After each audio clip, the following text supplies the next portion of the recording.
ಖ್ಯಾತ ಚಲನಚಿತ್ರ ನಟರು, ಹಾಸ್ಯ ನಟರು ರಾಜ್ಯ ಪ್ರಶಸ್ತಿಯನ್ನು ಕೂಡ ಪಡೆದುಕೊಂಡಿದ್ದರು. ಕೆಂಪೇಗೌಡ ಪ್ರಶಸ್ತಿಯನ್ನು ಕೂಡ ಪಡೆದುಕೊಂಡಿದ್ದರು. ವಿಶೇಷವಾಗಿ ಅಂತ ಹೇಳಿದ್ರೆ ನಾಟಕ ರಂಗದಲ್ಲಿ ಒಂದು ಗಿನ್ನಿಸ್ ದಾಖಲೆಯನ್ನು ಕೂಡ ಅವರು ಮಾಡಿದರು. ಅಂಥ ಒಬ್ಬ ಹಿರಿಯ ನಟ ಇವತ್ತು ನಮ್ಮಿಂದ ದೂರ ಆಗಿದ್ದಾರೆ, ಅಗಲಿದ್ದಾರೆ. ಲಕ್ಷಾಂತರ ಅಭಿಮಾನಿಗಳು ಇವತ್ತು ಭಾಳ ನೋವನ್ನು ಅನುಭವಿಸ್ತಾ ಇದ್ದಾರೆ. ನಾನು ಭಗವಂತನಲ್ಲಿ ಪ್ರಾರ್ಥನೆ ಮಾಡ್ತೇನೆ, ಅವರ ಆತ್ಮಕ್ಕೆ ಶಾಂತಿ ಸದ್ಗತಿ ಸಿಗಲಿ. ಈ ನೋವನ್ನು ಭರಿಸ್ತಕ್ಕಂಥ ಶಕ್ತಿ ಆ ಭಗವಂತ ಕುಟುಂಬಕ್ಕೆ ಕೊಡಲಿ. ಮತ್ತು ಅಭಿಮಾನಿಗಳೇನಿದ್ದಾರೆ ಅವರು ಸಹ ಈ ನೋವನ್ನು ಭರಿಸ್ತಕ್ಕಂಥ ಶಕ್ತಿ ಆ ಭಗವಂತ ದಯಪಾಲಿಸಲಿ ಅಂಥೇಳಿ ನಾನು ಈ ಸಂದರ್ಭನ ಪ್ರಾರ್ಥನೆ ಮಾಡ್ತಾಯಿದ್ದೆ. ಮಾನ್ಯ ಬಂಧುಗಳೇ, ಸರಿಗಮ ವಿಜಿ ಅಂದರೆ ಸಿನಿಮಾ ರಂಗದಲ್ಲಿಯೇ ಜನರನ್ನು ಸಂತುಷ್ಟಿಪಡಿಸ್ತಕ್ಕಂಥ ಒಬ್ಬ ವ್ಯಕ್ತಿತ್ವ ಆಗಿತ್ತು. ಅವರ ಸಿನಿಮಾಗಳನ್ನು ನೋಡಿದ್ರೆ ಯಾರಿಗೆ ಆದರೂ ಮನಸ್ಸು ಕಲಕುವಂಥ ರೀತಿಯಲ್ಲಿ ಅವರ ನಟನೆ ಇರ್ತಿತ್ತು.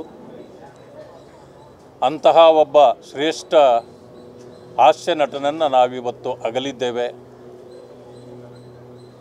ಅವರು ನಮ್ಮನ್ನು ಇವತ್ತು ಅಗಲಿ ಹೋಗತಕ್ಕಂಥ ಸಂದರ್ಭದಲ್ಲಿ ಅನೇಕ ಬಂಧು ಮಿತ್ರರಿಗೆ, ಅಪಾರ ಅಭಿಮಾನಿಗಳಿಗೆ ಇವತ್ತು ಬಹಳ ನೋವುಂಟಾಗಿದೆ.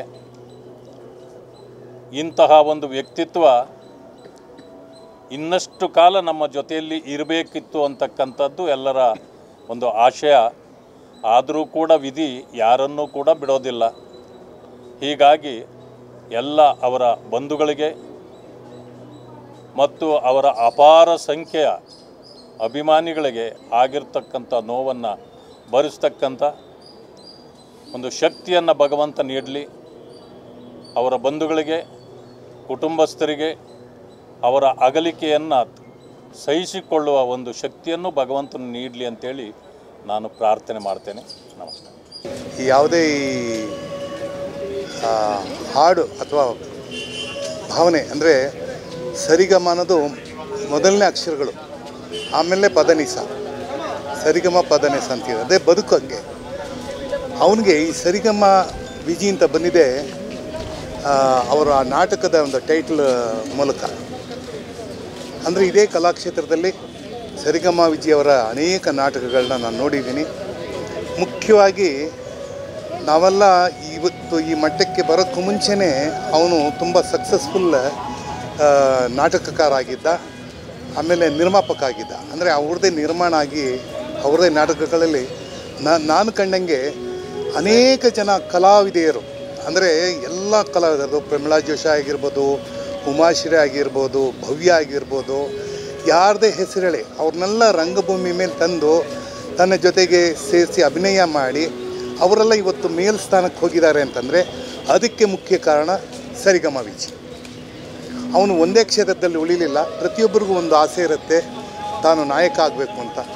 ಆದರೆ ಅವನು ನಾಯಕ ರಂಗಭೂಮಿ ಮೇಲಾದ, ಆದರೆ ಹಾಸ್ಯ ನಾಯಕ ಸಿನಿಮಾದಲ್ಲಾದ.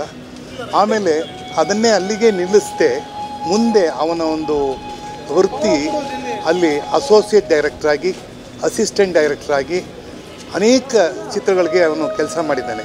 ಮುಖ್ಯವಾಗಿ ಪ್ರಭಾಕರ್ ಜೊತೆಗೆ ಸುಮಾರು 10-15 ವರ್ಷಗಳ ಕಾಲ ಅವ್ರ ಜೊತೆಯಲ್ಲಿದ್ದಾಗ ನಾನು ಪ್ರಭಾಕರ್ ಚಿತ್ರಗಳನ್ನು ಮಾಡೋದಕ್ಕೆ ಮುಖ್ಯ ಕಾರಣಕರ್ತ ಆಗಿದ್ದವನು ಸರಿಗಮ ವಿಜಿ. ಆಮೇಲೆ ಅಂಬರೀಷ್ ಅವ್ರ ಚಿತ್ರದಲ್ಲೂ ಮಾಡಿದೆ, ಅಲ್ಲೂ ಕೂಡ ಸರಿಗಮ ಇದ್ದರು. ನಾನು ಇವತ್ತು ಮರೆಯಲಾಗದ ಸಿನಿಮಾ ಅಂದರೆ ದಿಗ್ಗಜರು. ಆ ದಿಗ್ಗಜರಲ್ಲಿ ನನ್ನ ಸರಿಗಮ ವಿಜಿ ಹಾಗೂ ಟೆನ್ನಿಸ್ ಕೃಷ್ಣ ಅವರ ಒಂದು ಕಾಂಬಿನೇಷನ್ನು ಅತ್ಯಂತ ಅದ್ಭುತವಾಗಿ ಬರೋದಕ್ಕೆ ಮುಖ್ಯ ಕಾರಣ ಯಾರಂದರೆ ಅದು ಸರಿಗಮ ವಿಜಿ. ಅಂದರೆ ಸಾವು ಅನ್ನೋದು ಬಹಳ ಇತ್ತೀಚೆಗೆ ನಾವು ಅನೇಕ ಜನಗಳನ್ನ ಅನೇಕ ರೀತಿಯಲ್ಲಿ ನೋಡ್ತಾ ಇದ್ದೀವಿ. ಹಲವಾರು ಜನ ಸುಮಾರು ವರ್ಷಗಳ ಕಾಲ ಅನಾರೋಗ್ಯದಿಂದ ಬಳಲಿ ಆಮೇಲೆ ತೀರ್ಕೋತಾರೆ, ಕೆಲವರು ದಿಢೀರಂತ ತೀರ್ಕೋತಾರೆ, ಆಕ್ಸಿಡೆಂಟಲ್ಲಿ ತೀರ್ಕೋತಾರೆ. ಆದರೆ ಬಹಳ ದಿನಗಳಿಂದ ಅನಾರೋಗ್ಯದಿಂದ ಇದ್ದು ಹೋರಾಟ ಮಾಡಿ ಕೊನೆವರೆಗೂ ತನ್ನ ಜೀವನದಲ್ಲಿ ಹೆಂಗೆ ಹೋರಾಟ ಮಾಡ್ತಾಯಿದ್ನೋ ಹಾಗೆ ತನ್ನ ಆರೋಗ್ಯದ ವಿಚಾರದಲ್ಲೂ ಹೋರಾಟ ಮಾಡಿ ನಿನ್ನೆ ಅವನು ಕಡೆ ಉಸಿರೆಳೆದಿದ್ದಾನೆ.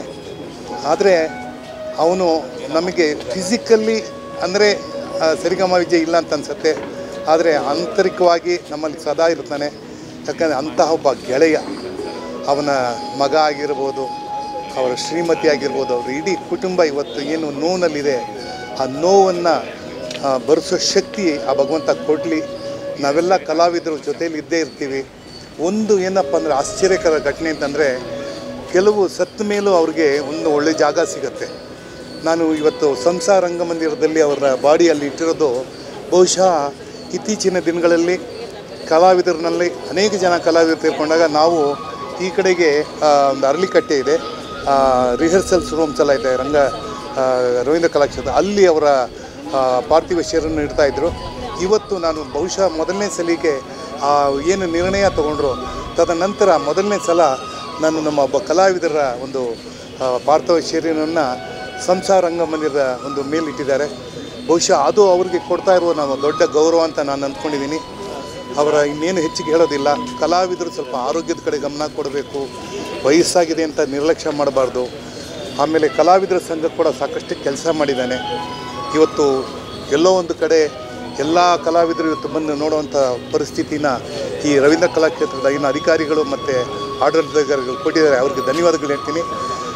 ಮುಖ್ಯವಾಗಿ ಕನ್ನಡದ ಒಂದು ಹಾಸ್ಯ ಕಲಾವಿದ ನಮ್ಮ ಅಗಲಿದ್ದು ಇವತ್ತು ಹಾಸ್ಯ ಲೋಕಕ್ಕೆ ತುಂಬಲಾರದಂಥ ಒಂದು ನಷ್ಟ ಅಂತ ನಾನು ಅಂದ್ಕೊಂಡಿದ್ದೀನಿ. ಬಹುಶಃ ದಿಸ್ ನೋ ರಿಪ್ಲೇಸ್ಮೆಂಟ್ ಫಾರ್ ಸರಿಗಮ ವಿಜಯ್ ಅಷ್ಟೇ. ಒಳ್ಳೆ ಮನುಷ್ಯ, ವೆಲ್ ವಿಷರ್.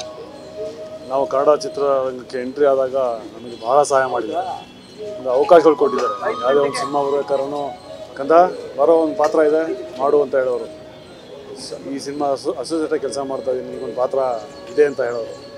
ಸೊ ಆ ಥರ ಒಂದು ಒಳ್ಳೆ ವ್ಯಕ್ತಿ. ನಾವು ಕನ್ನಡ ಇಂಡಸ್ಟ್ರಿಗೆ ಬಂದಾಗ, ಎಲ್ಲರೂ ಇಂಡಸ್ಟ್ರಿಗೆ ಬಂದಾಗ ಹೀರೋ ಆಗಬೇಕು ಅಂತ ಬರ್ತಾರೆ, ನಾವು ಅದೇ ಥರ ಬಂದಿದ್ವಿ. ಬಟ್ ಅವ್ರು ಹೇಳೋರು ನನಗೆ, ನೀನು ಹೀರೋ ಆಗಬೇಡ, ವಿಲನ್ ಆಗು.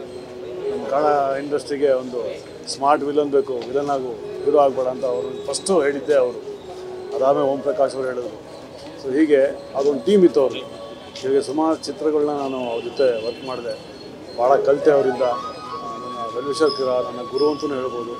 ಇವತ್ತು ನಾನು ಆ ಹೀರೋ ಟ್ರ್ಯಾಕ್ ಬಿಟ್ಟು ವಿಲನ್ ಮಾಡಿಕೊಂಡು ಇರೋದಕ್ಕೆ ಕಾರಣ ಅವರು ಒಬ್ಬರು. ಸೊ ಅವರ ಮಾರ್ಗದರ್ಶನದಲ್ಲಿ ನಾನು ನಡೀತಾ ಇದ್ದೀನಿ. ಒಳ್ಳೆ ವ್ಯಕ್ತಿನ ಕನ್ನಡ ಚಿತ್ರರಂಗ ಕಳ್ಕೊಂಡಿದ್ದೆ. ಸೊ ಭಾಳ ನೋವಿದೆ, ಭಾಳ ಬೇಜಾರಿದೆ. ಹಾಗೆ